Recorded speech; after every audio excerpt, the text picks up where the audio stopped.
read the script that Humanities Washington provides us. Sign language. Welcome. Good, huh? Thank you. The presentation you are about to enjoy is part of Humanities Washington's Speakers Bureau program. Humanities Washington is a nonprofit organization dedicated to sparking conversation and critical thinking, and it provides many other cultural programs to hundreds of thousands of people throughout Washington each year. That's pretty cool, right? Yeah. Thanks to support from the National Endowment for the Humanities, the Boeing Company, the Washington Secretary of State, and many private donors, Humanities Washington Speakers Bureau presenters visit all corners of the state. I would encourage you to visit their website, www.humanities.org, to find other events like this one. A note on civil discourse. The Speakers Bureau program is designed to generate an open and honest conversation on many topics, some of which may be controversial. We encourage differing perspectives and viewpoints, but we also ask that you treat this topic, the speaker, and each other with respect. So now, I would like to take this opportunity to introduce Dr. Steven Stehr, is the Sam Reed Distinguished Professor in Civic Education and Public Civility and Director of the School of Politics, Philosophy, and Public Affairs at Washington State University. He earned his PhD in political science from the University of California, Berkeley, and his work has been supported by the National Science Foundation, the National Research Council, National Academy of Science, and the Century Foundation. Stehr lives in Pullman. So if you would all help me welcome Dr. Steven Stehr. Thank you very much for coming out tonight. Thank you, Elizabeth. Is this working? Uh-oh, did you turn it back on? Sorry, guys. I gave you one job. Is it working now? Okay, great. So thank you again, Elizabeth. I also want to take this opportunity to thank Humanities Washington for sponsoring my visit, along with a partnership with the Thomas S. Foley Institute at Washington State University. I was fortunate enough to be the initial director of the Tom Foley Institute, and so I get to associate my name with two of the great statesmen in Washington State history, Sam Reed and Tom Foley. Let me start by saying what this talk is not. This talk is not an attempt to indoctrinate anybody. Despite what you've read in the papers, political science professors aren't necessarily trying to indoctrinate people. So I'm not here to try and change your minds. I'm trying to give you some context for the ideas that maybe you've already been thinking about. And I like to use this quotation with my students to kind of bring home this point. The best teachers are those who show you where to look, but not what to see. There's a certain amount of irony, though, that I'm going to point out. This is on literally hundreds of websites, is attributed to a woman named Angela Trenfor. Well, it turns out no one can find an Angela Trenfor. So it's a bit ironic that a talk about fake news starts out with a quote from a fake person. So anyway, if you can find Angela Trenfor, drop me an email. I'm in the book. So.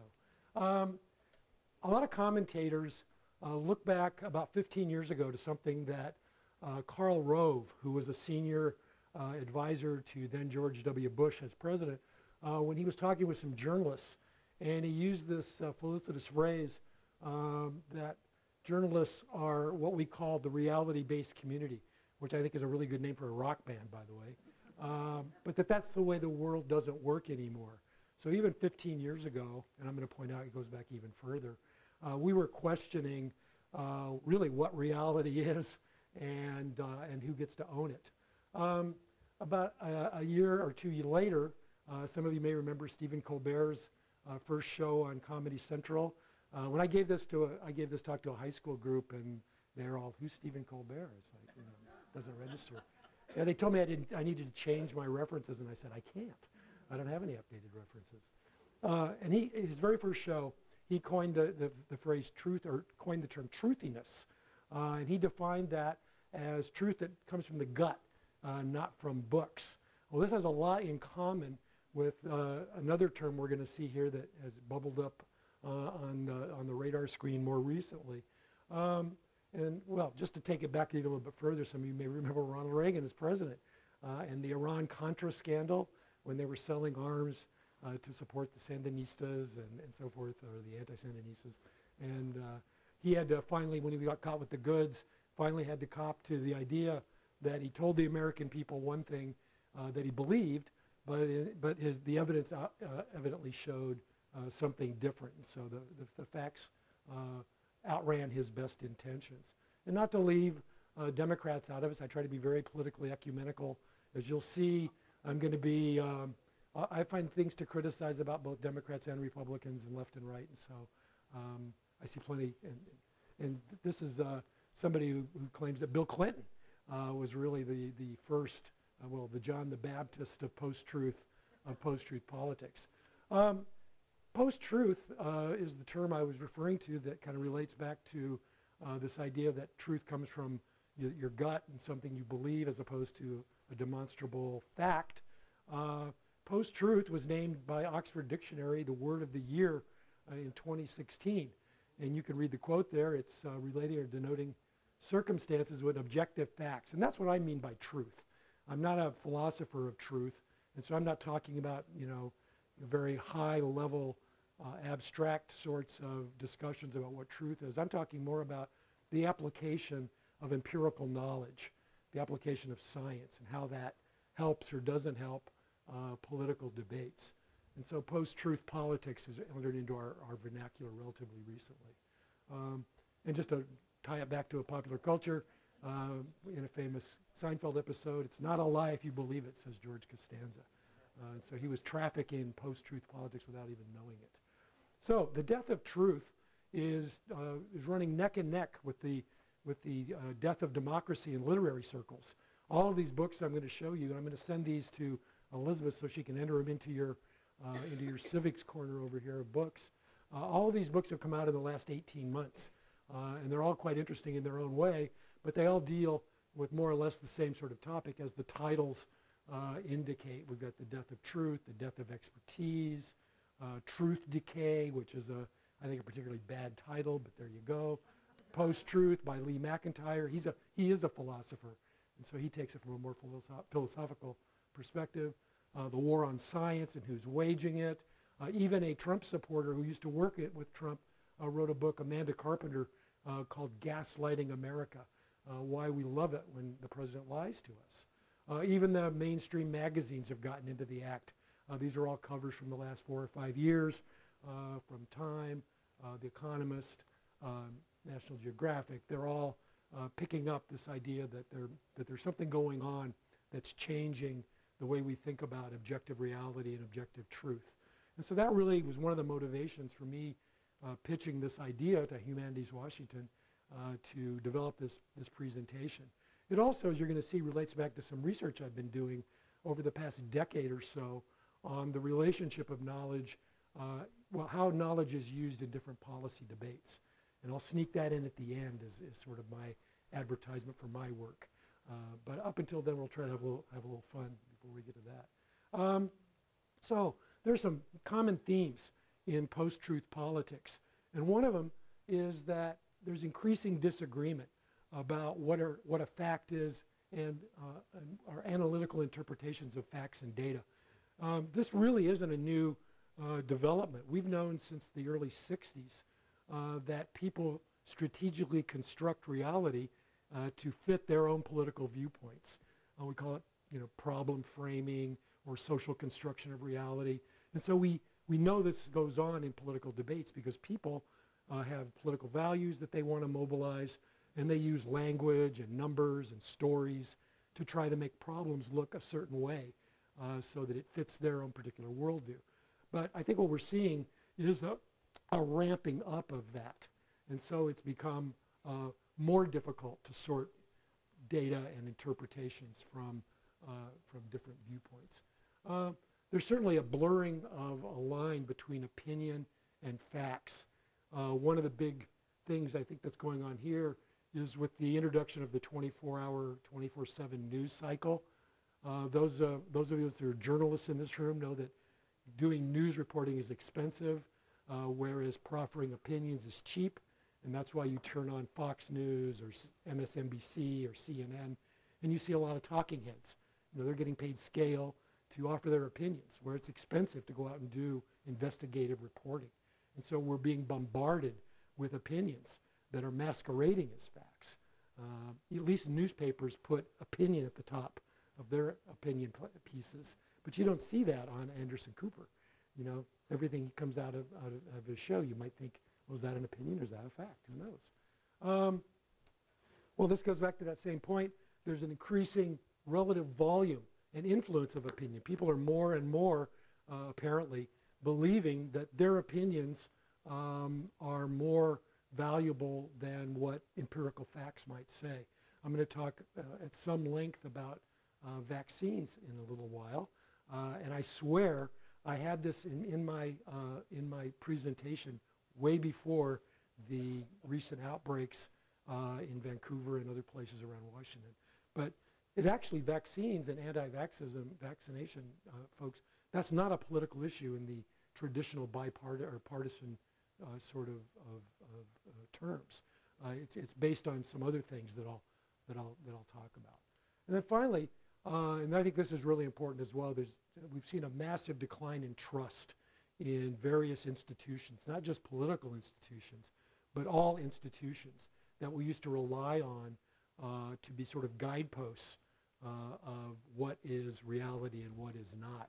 And just to bore down a little bit deeper, this is a chart that just shows from the late 1970s how trust in institutions, from organized religion to the Supreme Court to Congress to business, schools, banks, all major institutions have seen this big decline. If I took this back even to 1960, you'd be shocked at how high Congress and the president were. About 80% of the people trusted presidents and Congress back in 1960. And we've fallen a long way, probably for good reasons, but we've fallen a long way since then. How did we get here? Well, this is a long story that I'm going to keep short. Some of you may remember the great historian Richard Hofstadter. He wrote a book that won the Pulitzer Prize in 1964 called Anti-Intellectualism in America, where he traces this idea of anti-intellectualism all the way back to the founding of our country. And in fact, if we take the long view of how we got here, early America was shaped by Puritan values. And the Puritans believed that individual people could have a one-on-one relationship with God. And if you cook that together with our constitutional designers, who all had a great abiding belief in the French Enlightenment thinkers and the belief in reason, you mix those things together. And so we now have a political culture that's baked in with the idea that we can individually have a relationship with nature or with the spirits. And so, just to make the point, one of the first big backlashes against elites was the election of Andrew Jackson in 1828, when our current president offers him up as a person that he emulates. But Andrew Jackson came in and he thought we'd had enough of a rule by elites, the Adamses, the Jeffersons, and so he threw them all out and brought in amateurs really to run government. And so early on in our history, we confronted these issues of individuals having their own relationship with the truth, whatever that truth may be. How did we get here more recently? It's again kind of ironic that the postmodern philosophers and postmodern thinking in the 1960s, which was generally coming from a leftist kind of perspective, they were sort of an engine in that time period for questioning, the sort of patriarchal reality of the time. And they wanted changes. They wanted to question authority. They wanted to, develop these new age countercultural events. And so now it's been sort of turned on its head in some respects. Another thing that has happened, though, in this time period since roughly 1980, is that we've seen some major changes in mainstream media. One of the big changes was the elimination of the fairness doctrine in 1987. It used to be that anybody with an FCC license radio or television had to present civic educational programming and had to be balanced. Well, the Reagan administration's Federal Communications Commission, with the acquiescence of Congress, eliminated that fairness doctrine. And 1 year later, Rush Limbaugh, of course, started his radio program. And that's mushroomed into a larger set of unbalanced, I guess you would say, or non-balanced sorts of reporting. We also saw, of course, the rise of cable news, the rise of Fox News in 1997, and some other changes that have taken place. One of my mentors in graduate school said we went from broadcasting to narrowcasting. And so everybody's got their own channel now where they can tune in to the ideas that they want to hear about. And so that's part of the issue, I think, as well. Certainly, a big part of this story is since the early 1980s, we've had increasing political and social, and I would even say cultural polarization in the United States. This is a really big story, I think, because I think the whole idea of questioning reality and increasing political incivility, which of course is something I'm very interested in, these are all symptoms of a larger set of issues. For lack of a better term, our society is under stress, and that stress manifests itself by angry divisions, by resentments, by people who feel like they've been left behind. And this is not just on the right, but on the left as well. It's part and parcel of income inequality, of governmental insolvency, high levels of government debt. You know, our federal government's now running, the public debt is 120% of gross national product. So our debt is larger than our whole economy. And so these are the sorts of things that put stress on societies. And I think it manifests itself in quote unquote fake news because it gives voice to people's anger, but it also provides a seedbed for the lack of dialogue, the incivility that we see. And it turns out that there's some really good evidence that these things are cyclical. I've been telling people that we're sort of living through the 1890s again. Now, I look old, but I wasn't around the 1890s. But if you look back, some of the same things were happening. That was the Gilded Age with income inequality. There was rapid technological changes taking place that were completely altering the economy. Major anti-immigration proposals were being made. And so it looks like we're back in the 1890s in some respects, and there are even some historians who back that up. So anyway, and then finally, the rise of social media platforms. You know, you've got people, millennials, for example. Last figure I saw, 65% of millennials get all of their news from social media. Well, I hope they realize that those social media companies have algorithms that push information that you're already likely to agree with. And so you're not getting any kind of diversified viewpoints at all. What you're getting is you're feeding into your filter bubble. I also don't want to leave the American people out of this because how we consume political news, I think, is also part of the story. And this is, we're going to have a little audience participation time. About a year ago, the Pew Research Center, which is the gold standard for social and political research, and I use their data a lot, they did a study where they asked a random sample of Americans, is this a fact statement or is this an opinion statement? And I'm going to show you some of these statements, not all of them, and then I'll show you the results. So we're going to do kind of a lightning round. So when I show you the question, look at it, and then don't look at your neighbor and see what they're going to do. But raise your hand if you think the first wave is a factual statement, okay? So first question. Immigrants who are in the U.S. illegally have some rights under the Constitution. Is that a fact statement? Yes? That is a factual statement. They do have some rights under the Constitution. Increasing the federal minimum wage to $15 an hour is essential for the health of the economy. Is that a fact statement? No, it's an opinion statement. Yeah, there are words in that statement that kind of tip it off to essential, for example. Who's to decide what's essential, right? Abortion should be legal in most cases. Fact statement? No, it's an opinion statement. Spending on Social Security, Medicare, and Medicaid make up most of the portion of the U.S. federal budget. Fact statement? Absolutely. It's almost 70% of the federal budget is tied up in those three programs. Immigrants who are in the U.S. illegally are a very big problem for the country. Fact statement? No, that's an opinion statement. And then finally, healthcare costs per person in the U.S. are the highest in the developed world. True? That's a fact statement. It absolutely is a fact statement. And it turns out most people know that. Now, Pew didn't just show the numbers of people who could identify fact or opinion. They did it by political party. And what's interesting, well, there's two things that are going to be interesting about the next slide. One is the woefully inadequate ability of people in most cases to be able to identify facts and opinions. And second is how the biases of the Republicans are very predictable, just as the biases of the Democrats are very predictable.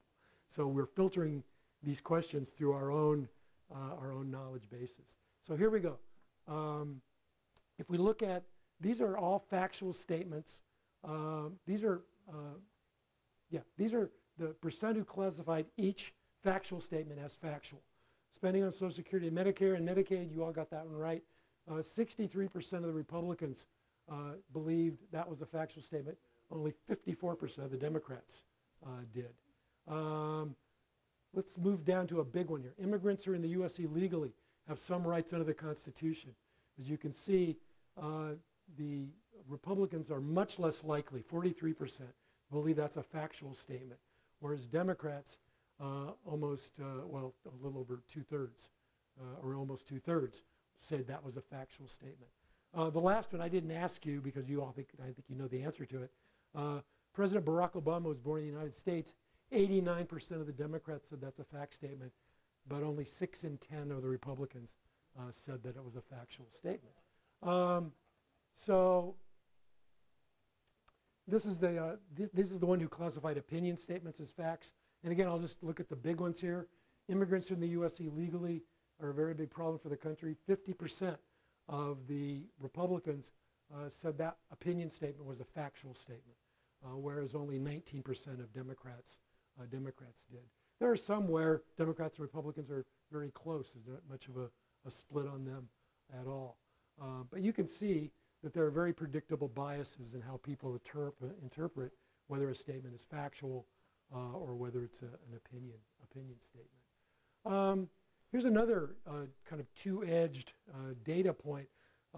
When Pew asked people who they trust in medical health risks and benefits and vaccines, or in the causes of climate change, or in the health benefits of eating genetically modified organisms, again, you can see that the trust levels are generally pretty low.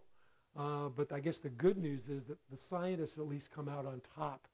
From my perspective anyway, the scientists come out on top in each of those debates, even though they're at relatively low levels of trust. Only 35% trust scientists when they talk about the risks of genetically modified organisms.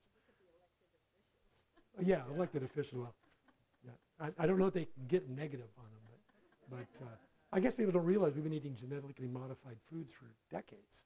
You know, we've got wheat breeding centers at Washington State University that's what they do. And so, anyway, another sort of interesting point is that the general public and scientists who are members of the American Association of the American Association of the Academy of Sciences. This is the creme de la creme of scientists.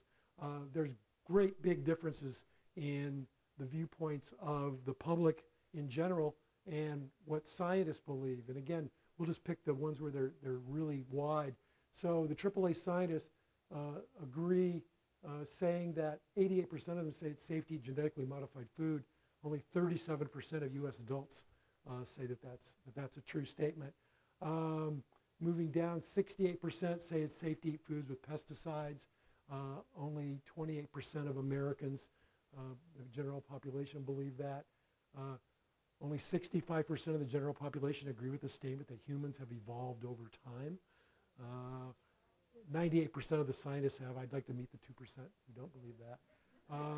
Since we're going to come back to this point right here, 68% of the American people agree with the statement that childhood vaccines such as MMR should be required.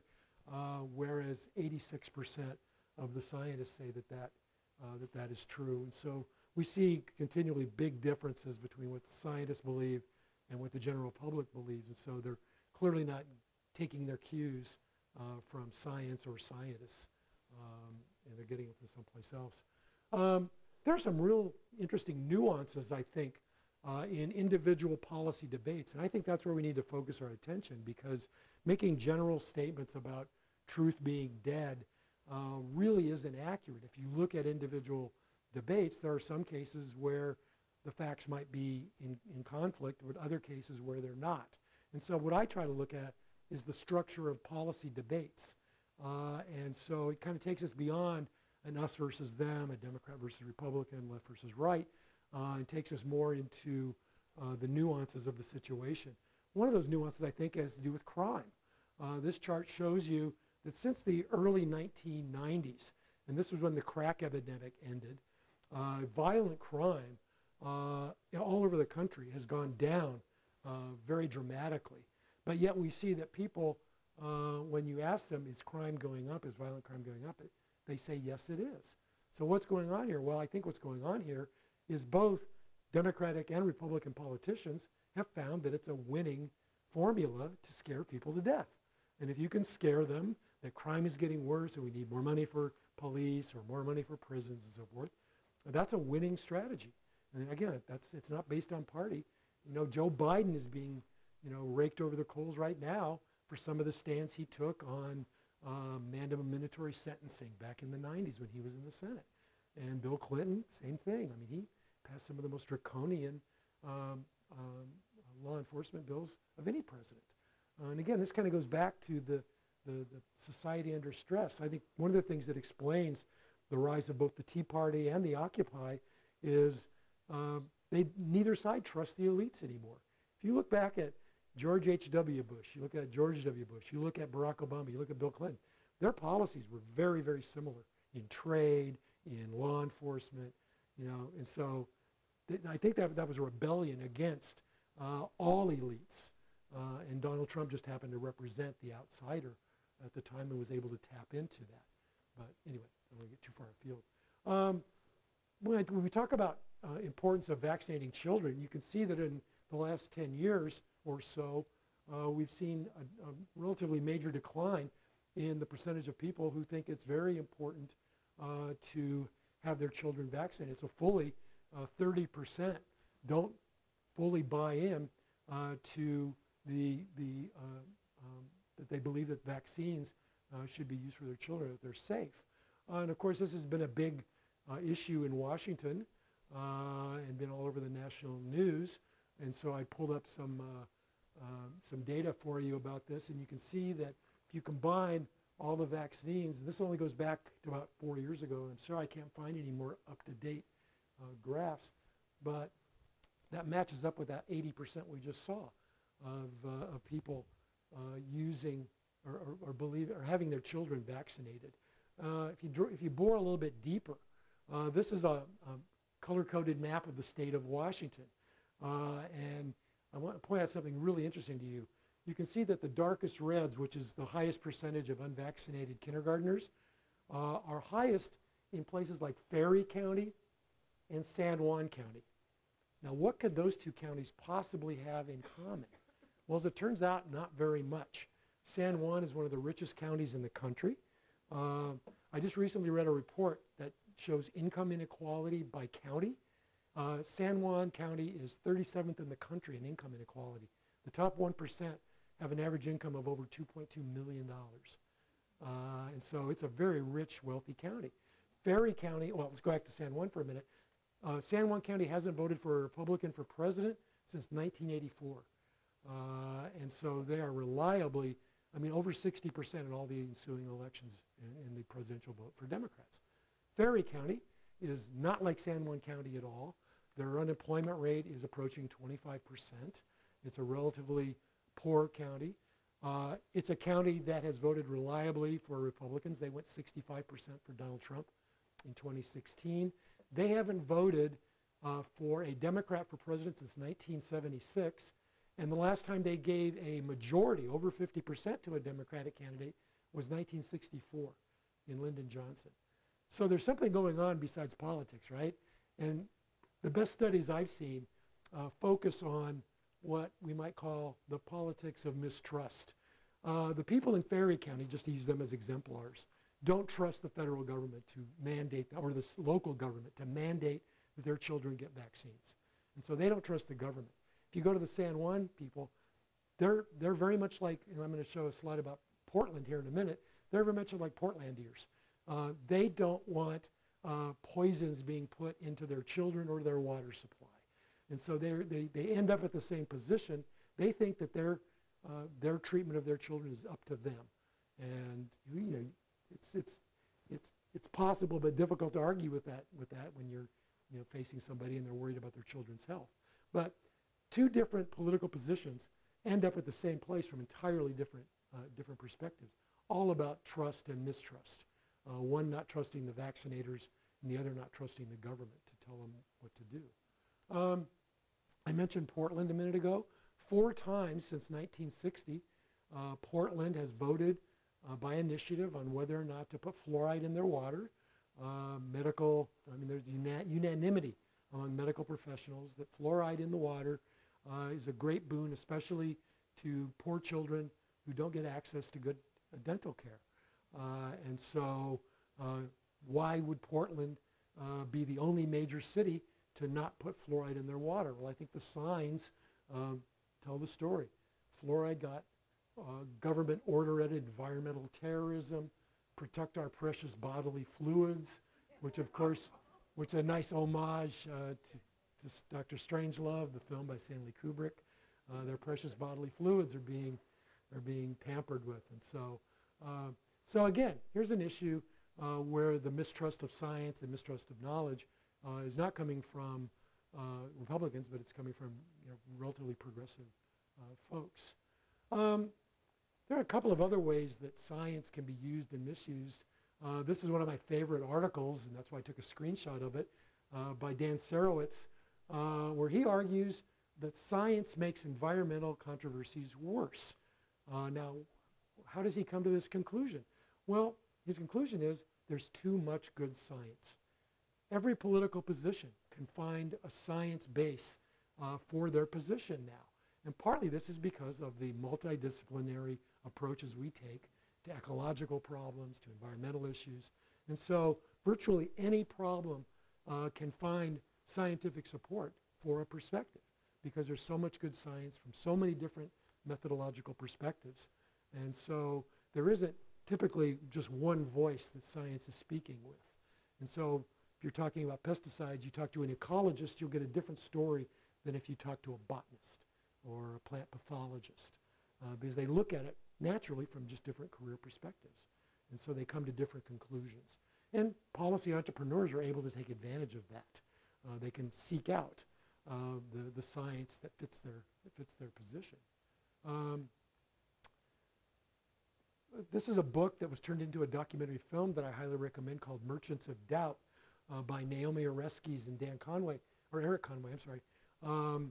Naomi Oreskes is a science historian, and she did a lot of very interesting research to show that the same scientists who are raising doubts about the seriousness of climate change are the same ones who worked for the tobacco companies back in the 60s and 70s, trying to cast doubt on the connection between smoking and cancer. And what's really interesting about the book and the film is these scientists aren't doing it for money. I mean, they get paid, but they aren't doing it for the money. What they're afraid of is they're having, the people on the other side are asking them to change their lifestyle.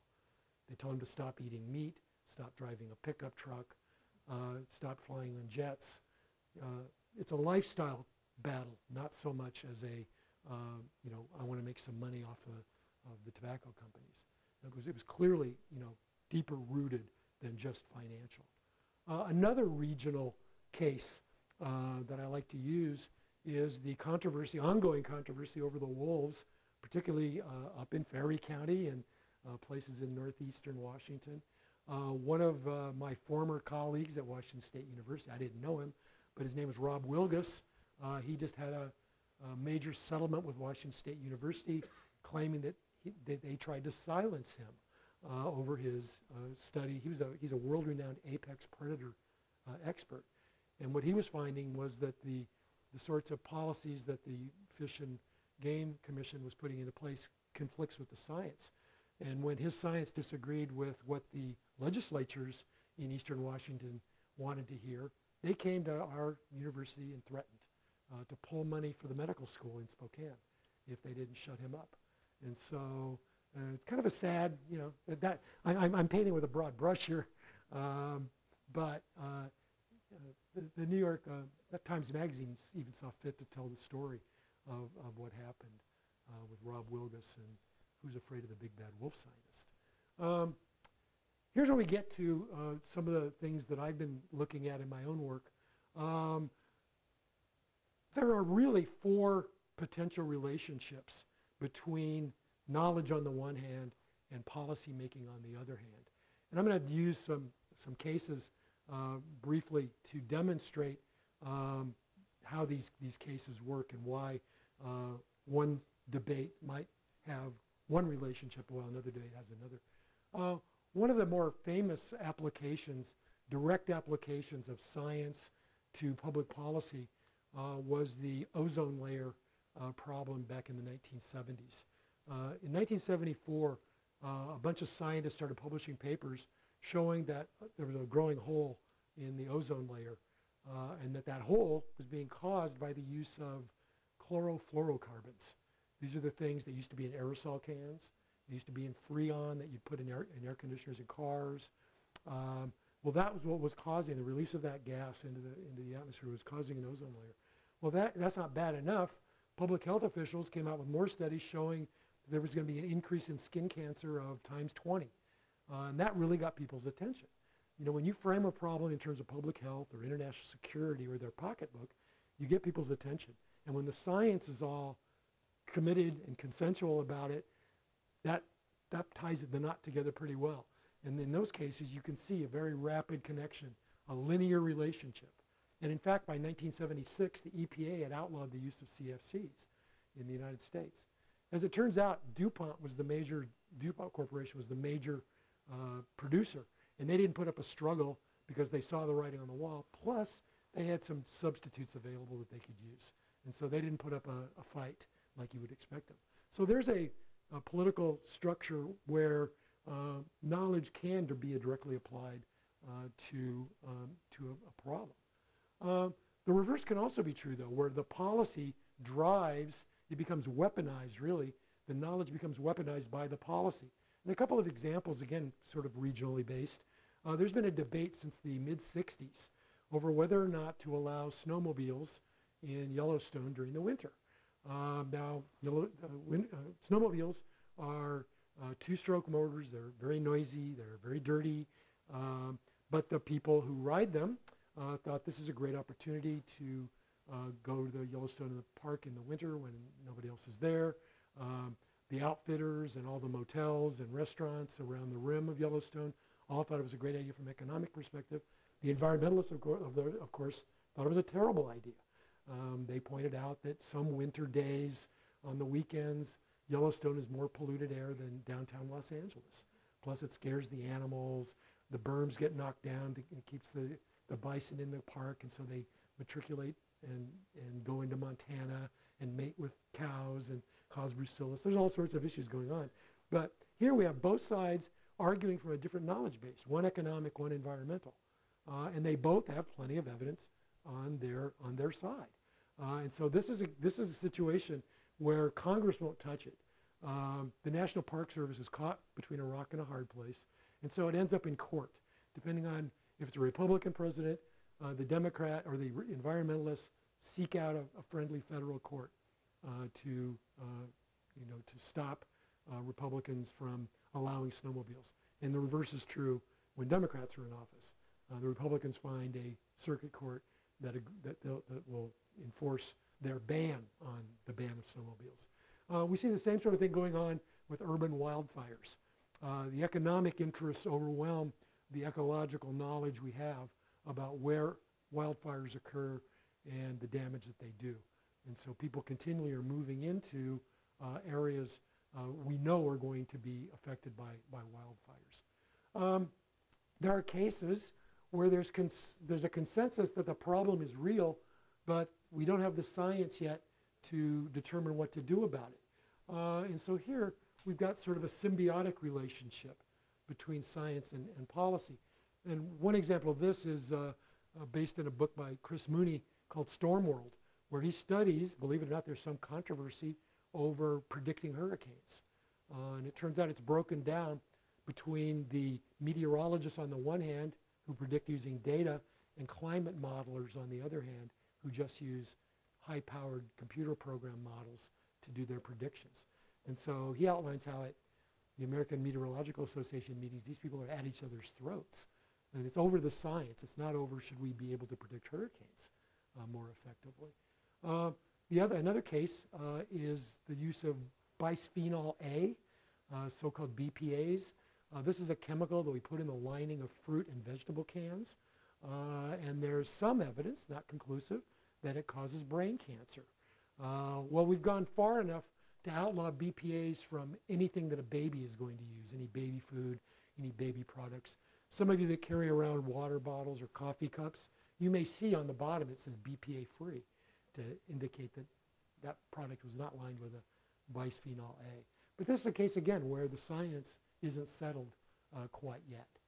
And then finally, there is a non-relationship between knowledge and policy. There are some issues that are so driven by values that no amount of science can change people's minds. Things like abortion, for example. Increasingly, immigration, I think, fits into that. Gun control, certainly. Alvin Weinberg, back in the 70s, called these trans science issues. In other words, they transport beyond science. And so science isn't very useful in those kinds of cases. So here's some areas where we see different relationships between knowledge and policy. So where do we go from here? Well, as a social scientist, of course, I have to be balanced, and so we've got some reasons to be pessimistic, and we've got some reasons to be optimistic, right? So we'll start with the pessimistic first.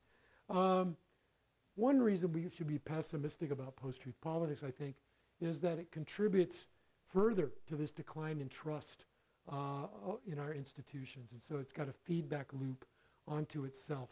And so it furthers our decline in the trust we have in our institutions.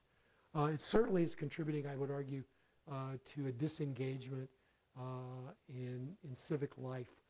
People just throw up their hands and say, I'm done with it. Somebody earlier when I was in the meet and greet here before said, I can't even watch politics anymore because it's just too depressing.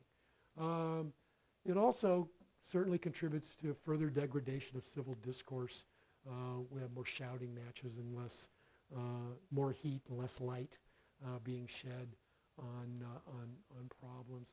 And then finally, and in a very real way, it contributes to gridlock, ineffective policymaking. You know, there's only, I think, a handful of states that aren't controlled by one party or another. I mean, all Democrats in office are all Republicans in office. Certainly at the federal level, we're seeing Congress not being able to even pass budgets.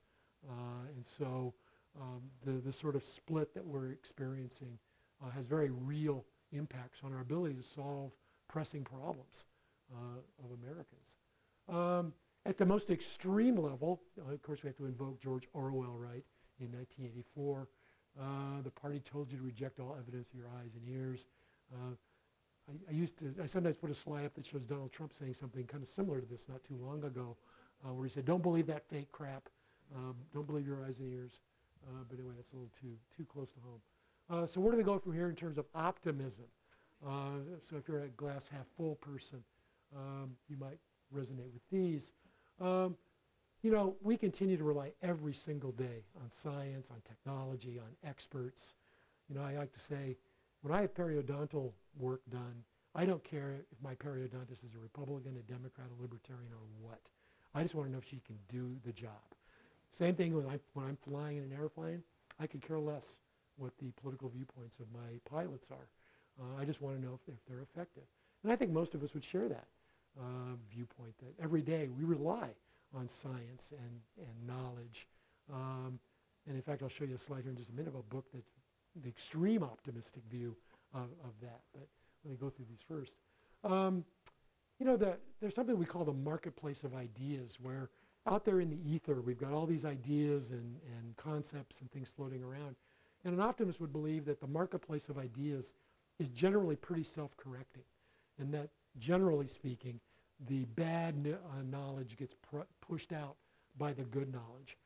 You know, there are even betting markets that try to put odds on, well, like things like political campaigns and so forth, where they're betting on the wisdom of the masses, and that's really what you're betting on with the marketplace of ideas, is that the masses are eventually going to get it right, even though it may take some time. You know, again, as a political scientist, you've got to believe that the free exchange of ideas is generally healthy. Even if you disagree with some of those ideas, even vociferously, it's probably healthy if it's done in a civil way. It's healthy to have those ideas out there. In fact, we know from the past that the best legislation that we've ever passed at the federal level anyway had elements of both sides involved in it. And so it took out the more extreme viewpoints of both sides and came to a more realistic sort of middle. And so I think that's what happens when you have a real free exchange of ideas.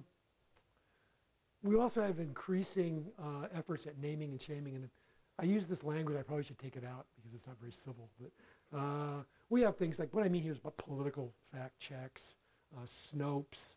We have people who are tracking not just Donald Trump's misstatements and lies, but also, you know, you can find Cory Booker's statements and ones he's been inaccurate about. I mean, all politicians fudge the truth here or there, but there are people out there catching them now. And if you're willing to go and look, you can go and find out which of their statements are pants on fire and then which of them are mostly true. And so it's kind of a fun political sport to watch. I mentioned kind of the extreme optimist. This is a book I finished earlier this spring by Steven Pinker. It's called Enlightenment Now. It's a very large book, 700 pages or so, filled with charts and graphs and narratives about how the world is such a much better place now than it was even 50 years ago in terms of health, poverty, food insecurity, housing, virtually anything you can think of. And so if you really want to get a dose of optimism, look up Steven Pinker's book Enlightenment Now, where he really believes that there's a lot of evidence that progress has made our lives much better. And then, just to finish up, a couple of weeks ago, look at the Sunday paper. I don't know how many of you look at Pearls Before Swine. It's one of the few cartoons I look at. But I thought it was very relevant. So I'll walk you through it here. We got a guy with a robe and a lantern. Citizens, can I have a word with you? Who are you, says one of the citizens. Truth. And I've taken a real beating lately. What happened? Tweets, social media, television. People everywhere are lying more effectively than ever before. What are we to do, Mr. Truth? Question things, question sources, pay for journalism, read history, think critically, because if you don't, things are going to get much worse. They all pause, and then the payoff, then we yawned and beat him with his lantern. The truth hurts. He was probably a socialist, fascist terrorist. And so I guess the thing I would want to focus on is question things, question sources, read, subscribe to newspapers, do all those things that'll make you a more informed citizen. I really appreciate your patience with me and for listening to me, and I'd be happy to open it up to a wider discussion now. Yes, sir.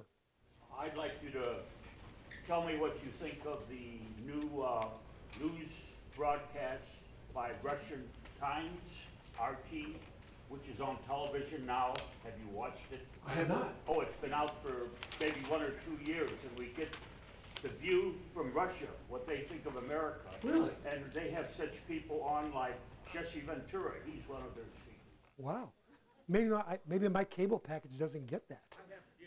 Oh, I still have cable. Huh. I watch the BBC sometimes. Huh.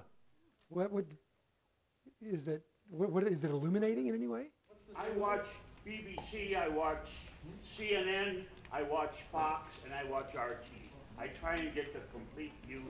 There you go. Well, you're an informed citizen, probably. Anyone else?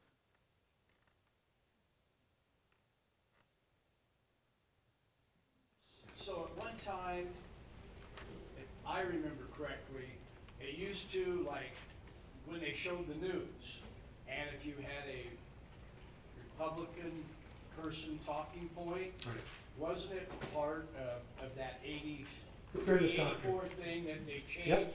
If you had a Republican talker, then they had to counter it with a Democratic talker, and vice versa. Yep. And I think we lost a lot when we lost that. Well, it's certainly part of this, part of the story, I think, where the public airwaves were, back then, they were considered a public good, and they were supposed to be used.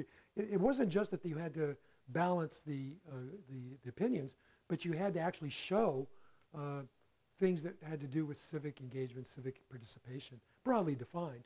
But you had to show civic-related material, and so yeah, I think it's certainly part of the picture. So I hand back to you. Well, I was raised in the Cold War, and was our media really accurate then? We saw the American perspective. We didn't really hear what the Russians were saying, and a lot of things, for instance, in the Kennedy, with the Cuban Missile Crisis, we were told we won that, yet we had to give up military sites off the Russian border, and the Russians kind of did pretty well, but we were told that we won and they backed down and it was all great. So did we really get the truth then, or was it just the other side was squelched? Yeah. Now, you make a very good point. And, I don't mean to give the impression that there was somehow a good old days in any respect. I mean, even going back to the time when there seemed to be a consensus. Historians are increasingly believing that the period from 1945 to 1973, and 73 was the Arab oil embargo, when since then real wages have been almost flat. And so that period they're believing was an abnormal period. And it's more normal for us to be in these sort of ages of discord. But going back to that point, that was a manufactured consensus, no doubt. I mean, certainly women, gays, Black Americans, others probably didn't believe that their stories were being told either. And so, yeah, I agree, it was a false consensus. And there are reporters, I mean, you're talking about, John Kennedy, and, he was feeding stories to, his friends in the media, and he was friends with William Paley, who was the president of CBS. And so, yeah, I don't think there really was a golden age when we were getting all the facts we needed. I'm sorry? That's just oh God. And my opinion is that Not faxing? 99% is, but truth cannot die. There can never be a death of truth. Truth exists. How you interpret and believe it is a completely different story. But truth in and of itself cannot die. Yes, there are people who would argue with you about that because they would say even truth is a social construct. Truth is really a collective hunch that we agree on. Actually, that's because a friend of mine had an encyclopedia from the 1890s, I believe, and he said, grab the first book and look up Adam. Particle that cannot be split. That is a fact. Exactly. Well, that's another good point. Science changes. One of the first things you learn when you take a class in methodology is you learn the name Karl Popper. And he's the guy who back in the 40s, a philosopher of science, who argued you can't prove a hypothesis, you can only disprove one. I can't prove the sun's going to come up in the east tomorrow. I'm pretty sure, certainly it's going to. But what if it comes up in the west? And we disprove the hypothesis. So you're absolutely right. Science changes. So in that respect, I thought you were going to bring up a point when you started. Well, I gave this talk in Leavenworth, and one of the audience members said, "My father died 20 years ago, and that's truth."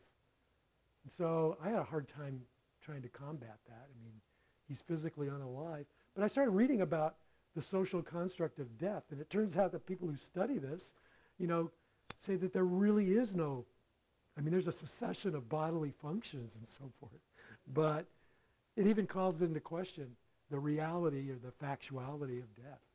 I'm not willing to argue it. I don't want to bring it up again, so. She handed my head to me, so. It depends on which calendar you use. Well, some people say your spirit lives on, and you know, there's lots of ways to think about it.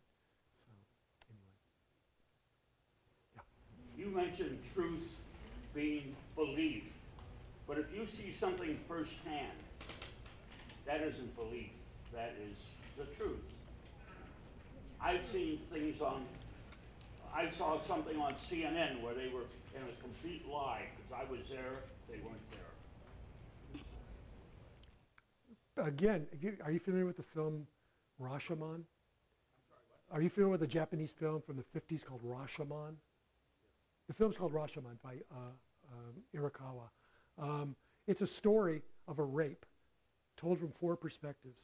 And they were all there, but all 4 perspectives are different. So it's a filmic version of, can you really believe your eyes? You know, another thing I would say to that, you know, because we know witnesses are horribly inaccurate at saying what color a car was that was speeding away, how fast it was going. But another thing I would say is another thing you learn in school in methodology classes is the plural of anecdote is not data. One experience can't be generalized to, you know, 1,000 people necessarily. So. I think as individuals, we experience life differently. I remember when I was 10, I was pedaling my bike up the road, and I looked up, and there was this giant coon in the road. It was the biggest coon I'd ever seen in my whole life. It had to be 3 feet high. It was as big as a bear, I swear. And I couldn't believe it, and it ran down the road, and I got off my bike, and I went and looked, because it couldn't be that big, and it was just a normal-sized coon. It went up a tree, and I saw it, and it was just a normal-sized coon. But if I had not seen it the second time, I would have swore on a stack of Bibles, I seen a coon the size of a bear. So I think that our reality is subjective to, you know, our perspective, especially during times of trauma or anything, especially if you're expecting to believe something or expecting to see something, then you look for that and you ignore the rest. Yeah, certainly we all have filters. So you've mentioned a couple of historic periods that had some similarities to today. I mean, post Andrew Jackson in the 1890s. I think one could also argue the very early 1800s were pretty tough time. 1800s? The very, like, right around 1802, 1804, very troubled times in our nation's capital.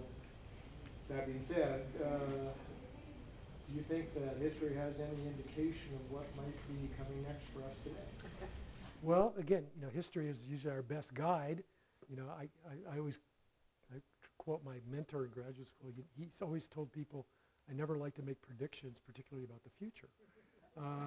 But if you look back at why we went into the sort of era of good feelings, beginning with the Great Depression, it was, of course, the shared sacrifice of the Depression, and then World War II. That certainly forged some bonds that generation certainly had. But they also look at the economic situation following World War II. We had massive growth in the economy. Every boat was getting raised. People who went to work in the factories with a high school diploma could have a boat at a lake place, and they did fine. Those people now, you know, those are the people who are feeling left behind and resented. But again, going back to your point, I think, again, you're just pointing out that historically, the troubled times have been more probably numerous than the untroubled times. And so maybe that golden age or that period from end of World War II until early 70s, for some anyway, was about as best as it's going to get. You know, the progressive reform movement is the other thing that kind of helped bring politics at least back to life, you know, after that period in the 1890s and the early 20th century.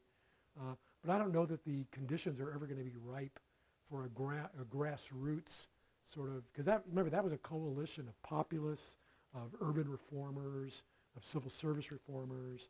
It was a widespread, the only thing they had in common was they wanted to get politics, that kind of extreme politics out of life. And they largely succeeded because we got the initiative and the referendum and the recall and direct election of senators and all those other things that we still live by. But it's going to be tough. I think I don't think things are going to get better in the near term. I'm crossing my fingers that the 2020 election doesn't go completely off the rails. And it could go off the rails in a lot of ways. Yes. But it seems like we're so fragmented that it will be extremely difficult to have people forge a patriotic coalition, if you will. We've lost that in this country. Well, we did come together, at least temporarily, following the attacks of 9/11. The president had really high opinion ratings, Congress. We do tend to rally around the flag in those situations. It's sort of a sad, to sit around waiting for a major national security crisis to pull us together. It'd be nice to think we could do it without that. But you're right. There's at least 40% of the population that, as the president says, he could shoot somebody in the middle of Fifth Avenue and they'd still support him. And then there are another 40% who wouldn't support him, if he came up with a cure for cancer. And then there's another 20% who are confused, and they're the swing voters. They're the ones who are going to decide a lot of elections, including the 2020 election. And so I'm watching like everybody else. Clearly, I got a dream job if you're interested in politics, right? I get paid to watch. So, I listened to a talking head named Tom Hartman. I really enjoy him.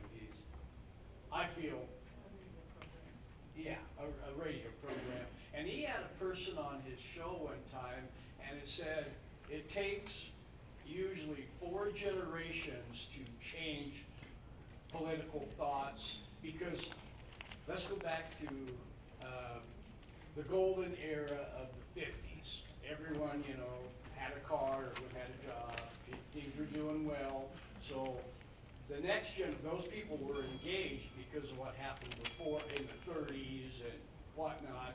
So then the next generation, they didn't get that engaged, and then they started withdrawing.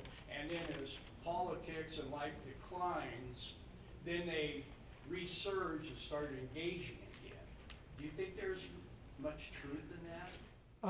I haven't seen that particular theory. I have seen, we do talk about wave elections that occur roughly. It was a 4 generationals, because everything's doing so good that you kind of just get, oh wow, life's going good. I mean, look at how great my life was in the 60s, and so people weren't engaging, and then politics changed. And well, there was quite a bit of engagement in the 60s, if I remember. well, yes, but I mean, there was jobs everywhere. I'm talking about not the rebellious side of it, but well, if we think of a generation of being 20 years, 4 generations is 80 years. I think that time frame is probably too wide. Yeah, well, they said it was, and the man's research went all the way back to recessions, depressions, all the way back to 200 years of American history.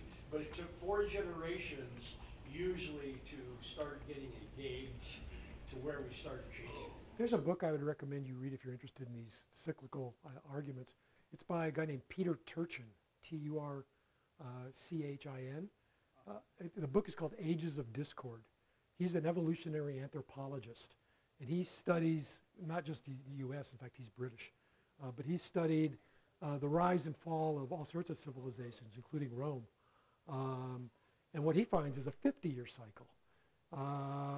And that the things that build up, the things I talked about as causing our own age of discord, income inequality, high levels of government deficit and debt, rising increases in anti-government demonstrations, increases in political violence, anti-immigration, anti-immigration efforts to blame the troubles on. Those tend to go in 50-year cycles. And so I would have a look at that. I know he was talking like the Andrew Jackson theory, where we went into recession or depression. Yeah, but not every recession causes that sort of reaction either. Because we go through recessions, the business cycle, runs pretty predictably usually. And so there's other things going on as well, yeah. What do you think of the fact that 85% of the wealth in this country is controlled by 1% of the population? I think it's a problem. And not just because I'm not in the 1%. I think it's a real problem. It really is. I think it's part and parcel of a lot of things that we're seeing. Anger and resentment and all sorts of things. And so I think it's a big problem. And like I said earlier, it's not just one party that put us in this predicament. I mean, the free traders have been around, and I'm not against free trade, because I'm, people like me win from free trade. But it's people who used to work in factories, and even that isn't just about trade. It's about more modern mechanization. We have robots doing the things that 100 people used to do, and the robots do it, and they don't miss work, and they don't ask for a raise, they don't join a union. And so it's not just that some of the jobs have gone overseas, it's that mechanization is taking place. That's why I said that rapid technological change is also part of the reason I can think of this as the 1890s redo. But I think it's a real problem. Way in the back. Yeah. Do you think that the news companies are the ones that's causing all the problems? The news companies? Yeah, like CBS and Fox News, Yeah. CNN. Because they always give their one side, and the other team gives their other side, and the person in the middle sees a bunch of people. The one thing that I would say about that is a lot of people spend a lot of time talking about biases in the media. And yeah, there's some evidence, you can find, partisan biases in the media. But I think a more important bias is what I'd call the profit motive bias. Is all the companies that you talked about, there's only one public broadcasting system, and that's NPR and PBS. Otherwise, those are for-profit companies. And to make a profit, you've got to get eyeballs or clicks, right? And how do you do that? By going off and doing your civic duty and telling the true story in a 4-hour white paper? No. You watch helicopter car chases on LA TV all day. So they're looking for markets. And that market, you remember the old Pogo cartoon, we have met the enemy and it is us?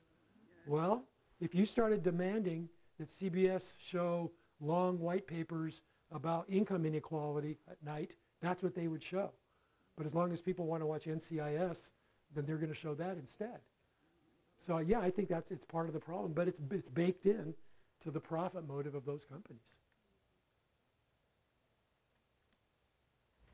Again, PBS is controlled by foundations, and those foundations will not allow many things to come on their show. So we are, again, I'll get back to Russian Times. I wish everybody would look that up and try and watch. I'll try to see. I'll see if I can find it. Put down rt.com Yeah. on your internet. I would argue that the places like the Ford Foundation and the Pew Charitable Trust, they're less avaricious, I think. And I don't know of what example you're talking about of them killing a story. It's probably happened, but do you have some evidence of it? A different question? Yeah, different question. Okay. I'm just wondering if you see a correlation between this kind of what I would consider manufactured dissonance conflict we're living through and growing what seems to be authoritarianism. If people are divided, then one person can, it seems anti-democratic, I guess. Are you seeing any connection between those? Would you repeat the Could you stand up and Okay. Well, this may be more a political question than a communication question, but media profit-making creates conflict through the media. Whether you watch Fox News, you watch some other CNN, we're now equally divided in our country. We have gridlock in the Congress because of that, which may have to do with all of us being in our little world out here, which means that the president has more power to do things through executive action, which to me seems anti-democratic. So the question has to do with, is there, you know, a connection between civil discord and what my opinion is, growing authoritarianism? If you're talking about the power of the president, you have to remember back that because of the gridlock in Congress, that President Obama also used executive orders as a primary way of implementing some of his agenda. And I think what we're seeing, and people are paying close attention to this, what we're seeing is a president that is not hewing to traditional norms in lots of different ways. You know, I think what we're seeing right now, and the reason some people are calling this a constitutional crisis, and I'm not ready to go that far yet, but the reason that we're going to see a lot of these things end up in court is that prior presidents haven't pushed the boundaries like Donald Trump has, both in terms of norms and in invoking executive powers, which apparently might be more expansive than we thought they were, than maybe even the constitutional designers thought they were. And those are things that are going to be decided probably in the federal courts. I personally, if you're asking me personally, I want to wait and see if this is a longer-term trend or if this is an idiosyncratic situation born of an individual who, you know, clearly came to the presidency with his own ideas about the limits or lack thereof of his powers. I guess my question was, due to the civil discord creates gridlock, which means that the president may have, whoever the president. I think certainly the environment is conducive. It's conducive. I mean, you can imagine 30 years ago, a couple generations ago, where a president trying to push Congress around like our current president is, would there have been immediate pushback? Probably from the Republican leadership. But we're not seeing that. And so, there you go. Yes? Oh, do you have a sense of how term limitations might impact the truthfulness in politics? You mean if you don't have to run anymore, you get truthful? I think that, one, if, say you had a limit of 2 terms, you would be spending a lot less time at the end of your second term running, and perhaps spending more time running the country, or running the state, or running the county, or whatever. Do you have a feeling for that? Or do you have any opinion? Or? Yeah, not really. I guess, you know, I would kind of fall back on the say, well, we do have term limits, you know, every 2 years, every 4 years. Of course, there are limitations on what, you know, how you can threaten incumbents. But you also, you know, another one of the problems, you know, we've got a relatively young Congress right now. I saw something like 75 or 80% of them weren't in office in 2010. And so they don't know what the civility norms were. They don't have any memory at all of how debates went off the rails or not. And so there's something to be said for institutional memory. You know, clearly the fact that these people, especially in House of Representatives, are constantly running and having to raise money and so forth, that isn't healthy. They would tell you that. But that's not a healthy thing either. But it's the reality. I mean, they're smart enough to know what signals the institutions are providing them. And it's to go out and raise a couple $1 million. Otherwise, you're not going to be in Congress anymore. And so, but I'm not aware of any evidence that, you know, jurisdictions with term limits. By the way, federal courts have already ruled you can't have term limits for members of Congress. Constitution doesn't allow it. But even at state levels, I haven't seen any evidence. Maybe it's out there and I just haven't seen it. Run out of time? Okay. So thank you very much. You're very welcome. Thank you. Appreciate it.